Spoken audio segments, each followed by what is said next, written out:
Thank you for staying with Daybreak. The State of the Nation discussion starts right now. I'll introduce my guest one more time. From my farthest right, Honorable Dan Manzo, Senator for Makueni, Honorable Professor Tom Ojienda, Senator for Kisumu, Honorable Hilary Sigei, Senator for Bomet, and Honorable Eddie Oketch, Senator for Migori. Thank you all for making time. And Manzo, I'll start with you on this. The front page of the Standard, they're leading with the title, Unfit but Approved.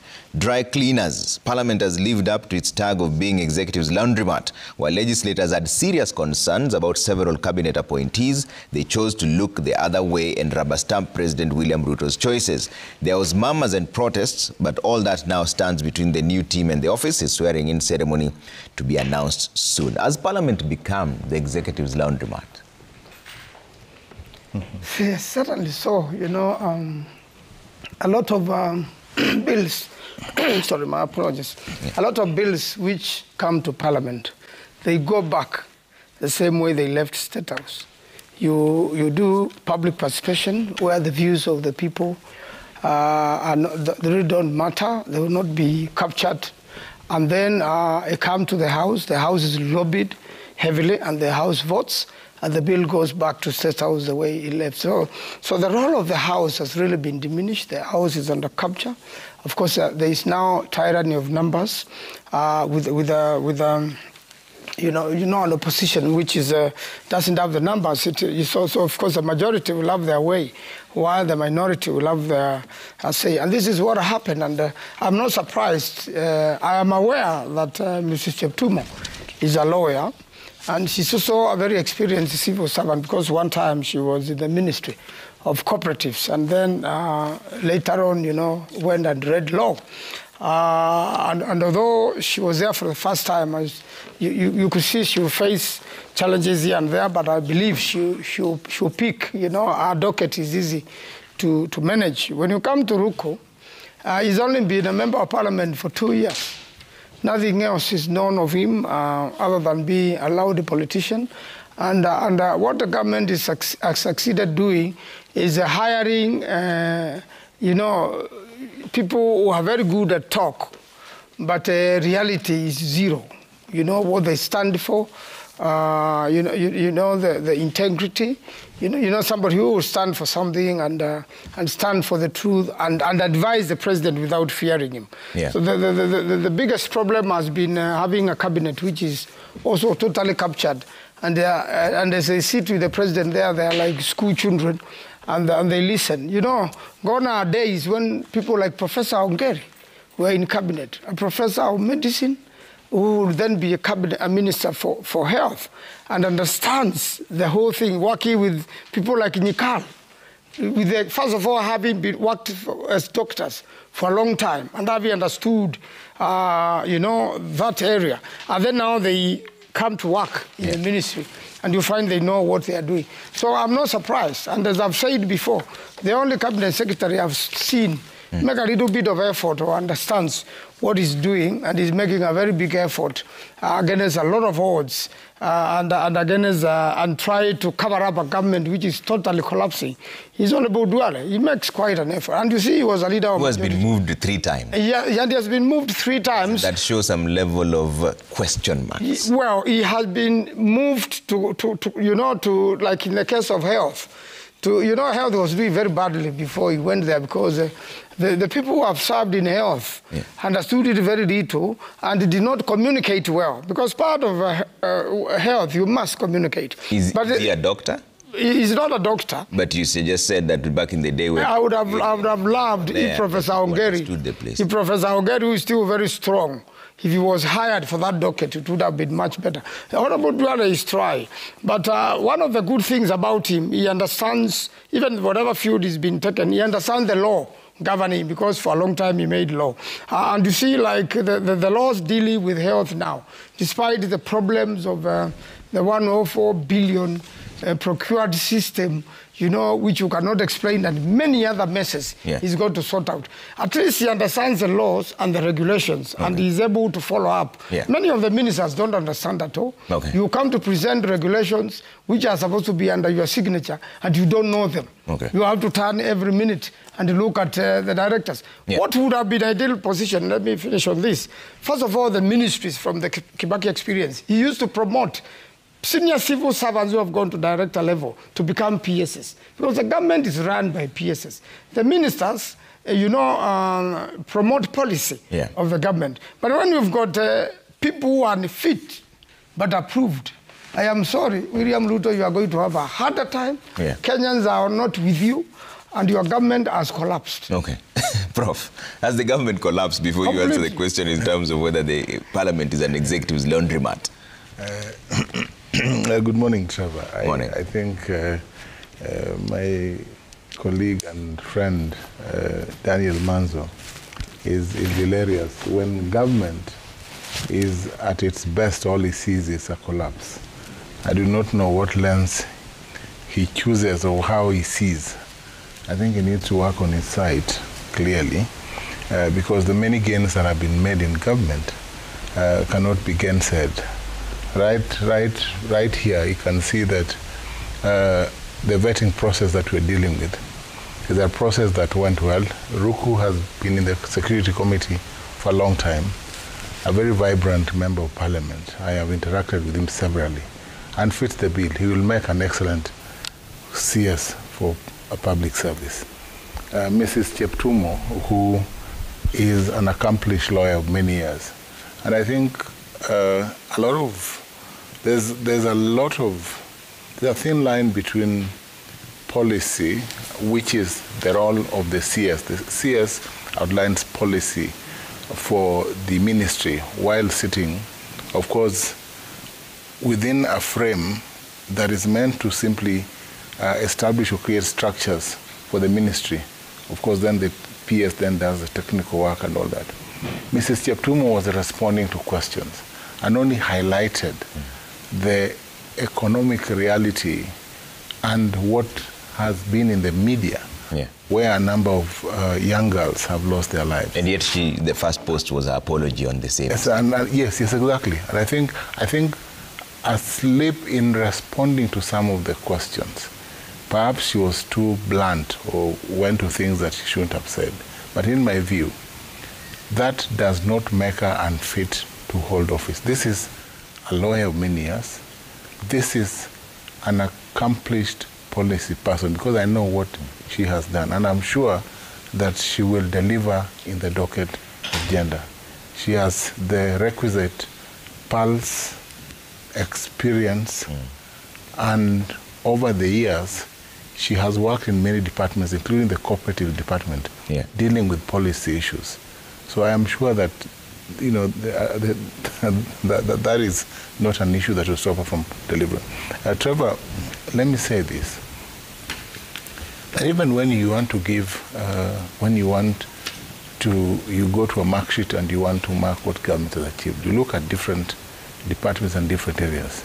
You look at the area of roads, you look at what projects have been initiated. Manzo has not told us about those projects. We have discussed many of these projects in Senate. We look at, I think yesterday the members of Parliament were discussing the NGDCF. We will discuss that later in the show. Yes. And in as much as the court or the three-judge bench gave Parliament up to June 2026 to ensure that we deal with the legality of constitutional questions around CDF, government is still complying with the law and ensuring that it releases CDF to members of Parliament. There's that conflict as to whether CDF should belong to the second tier, which is county governments, or the national government. It's a constitutional question. If we are able to hack it before 2026, then that issue shall be dealt with. You go to the area of health. Here, from his own mouth, Manzo has said that Honorable Duale will deliver, and that the transition can only be in the interest or in the public interest. Honorable Duale is already transforming the health ministry. I think he appointed a probe. They are now taking a probe into NHIF and the fake payments that lie at NHI. And I think that is what we want to see, a spirit of ministers who deliver. Yeah. And those are the ministers that he has. I do not know why he's dreaming about Professor Ongeri, who is retired. Maybe because he's a friend of Onyonka, and he thinks Ongeri will play this. I think what Manzo must stop is to look at everything through the lens of politics. Yeah. Because we must judge the government objectively. Okay. All right. Sige, as the parliament become an appendage of the executive, as is alluded in the headline? Trevor, thank you for having me this morning here. I would outrightly say no, and for obvious reasons. Listening to my two senior colleagues here, you can pick two different scenarios of how we view leadership, how we view governance, and how we view personalities. On the one hand, when Manzo says government has collapsed and therefore the government or the presidency of William Ruto is not to the people of Kenya, he has literally left out the fact that, first of all, cabinet secretaries are nominated by the president, approved by parliament, under Article 152 of the Constitution. Parliament is a representative of the people by virtue of Article 1 of the Constitution. To the extent that they are supposed to vet and approve cabinet nominees, they are doing it not because they are an appendage of the executive as he purports, but because they are a representative of the people. And therefore, whatever position that they would take in terms of their vetting process and approval or otherwise, they're doing that on behalf of the people, and that is why they're in office. It can then be said that the executive and parliament are not with the people. I do not agree with such a statement. It has therefore not failed. Whether or not there could be concerns about the two nominees who were approved yesterday, I would also say, let us look at these two Kenyans in the prism of their qualifications leading to their nominations and objectivity in how they responded to the questions.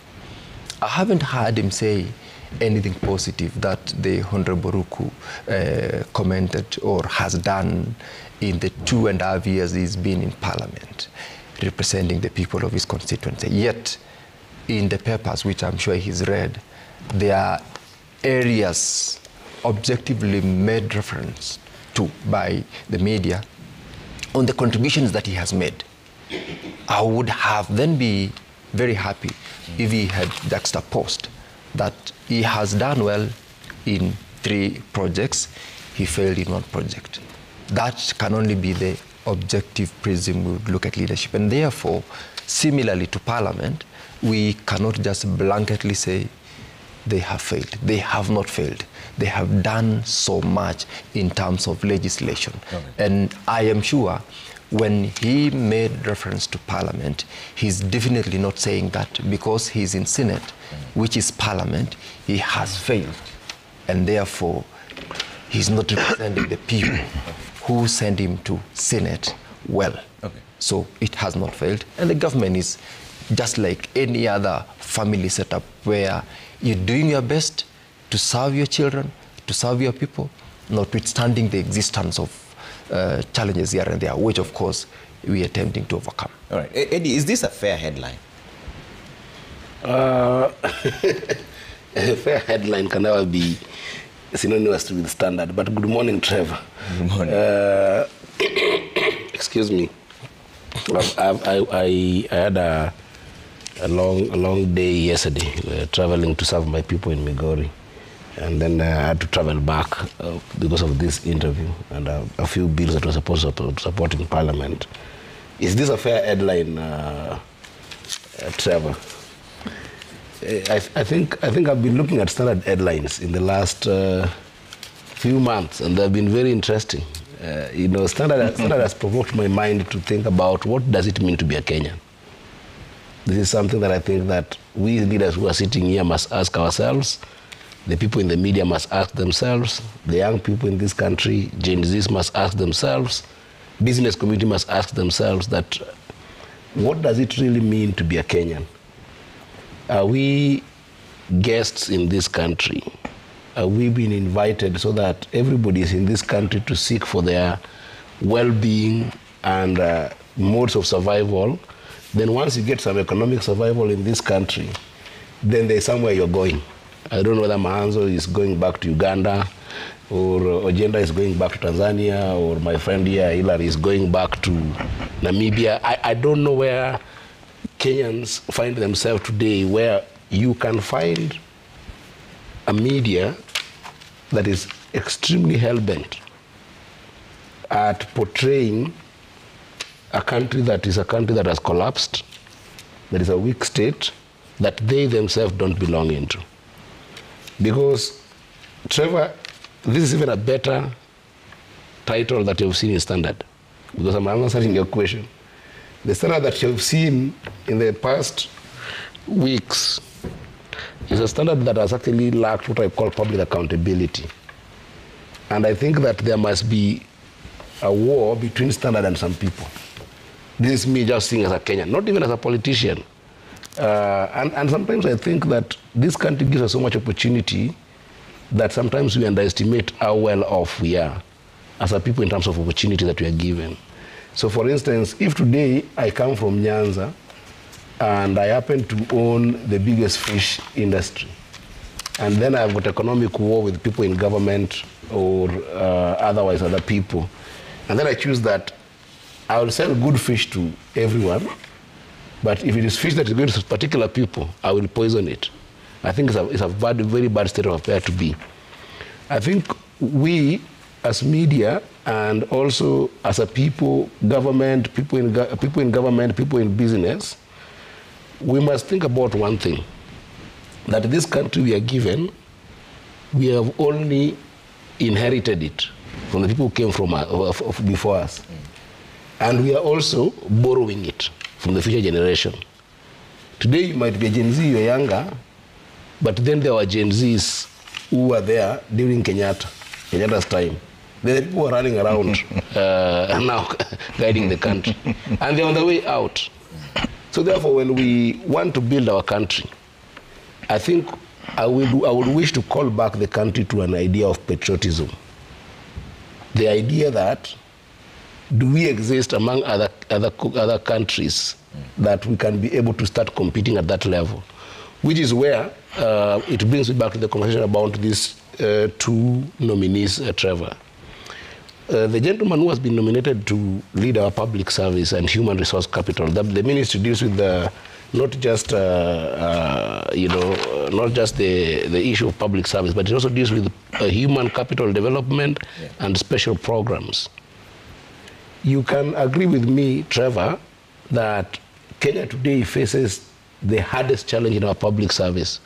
Because public service, human capital development and special program is at the heart of delivery for any government. And you know, Article 152 of the Constitution gives the president the power to actually nominate anybody who wants to be in cabinet. But the entire Constitution also demands of the same responsibility of the president that he must deliver for the people. So the nominees that we have here, my concern would be less about the process with which they got here, but more about, will the president, through the capable or incapable hands of these men and women appointed to be in office, be able to deliver for the people of Kenya? And that we must assess on the basis of what we experience as Kenyans, patriotism. Number one thing that we experience in our public service today, and our human capital development, Trevor, is sometimes the dwindling issue of transparency and accountability, which is what I want to call my brother Ruku, who have actually been able to debate with a number of televisions, that then Ruku must go to these ministries, to this ministry, and ensure that he put up our infrastructure that can make sure that our public service, our human resource development is transparent and accountable. Number two is the issue of citizenry participation in decision in the public service. This is something that, again, I want to wish that becomes the next conversation, that now that they have been given the opportunity, they must be able to open this up for conversations. Because, Trevor, what the country is facing right now, young people who are leaving school today, when they think about economic opportunities and job opportunities, the first stop becomes a place to think about is government. But Trevor, in our public sector, if you look at it entirely, we have about 1 million people working for government, both at the local level and at the national level. At the national level, it's about 800,000, and at the county level, it's got about 200,000 people. Yet, every single year, we have got 1 million people entering our job market. Meaning that the government can only create about 70 to 80,000 opportunities for people to be employed. If we leave our public sector not to be a place of service and making sure that that service connects with the business community, the private sector, to be able to make sure that the private sector can be able to open up opportunities for the people, we will go to a state of collapse. And that is the kind of service that I wanted us to talk about. Whether you look at the Ministry of Gender, Culture, and the Arts and Heritage, or whether you look at the public service, the patriotism must be what is the nexus between the public service, between the private sector, and between the civil society to be able to make this country to work for all of us, so that we don't have snoozing titles like what we've seen in the Standard. Because the Standard seems to be fighting some battle that is an economic opportunity that is missed. And I'd actually raised it here, that the Standard has been affected by even things like the advertisement agencies that is run by government, that has made it very difficult for government, for business to thrive. But the approach for that fight is a wrong one. But Eddie, where's the lie in this headline when they say unfit but approved? Because we have another example. The PS for ICT Saboke was approved by the committee in Parliament, but then they recommended a redeployment because of conflict of interest. So if there was conflict of interest, it's the same government. Where are you redeploying him to? And if you'd already said that there's a conflict of interest, why are you approving this? So let me tell you the lie. If you go to the Standard page number 4, because the only way that I'll be able to unpack a title is by the content that the Standard has given. Standard hasn't given me here its own expected marking scheme of what being fit for these positions look like.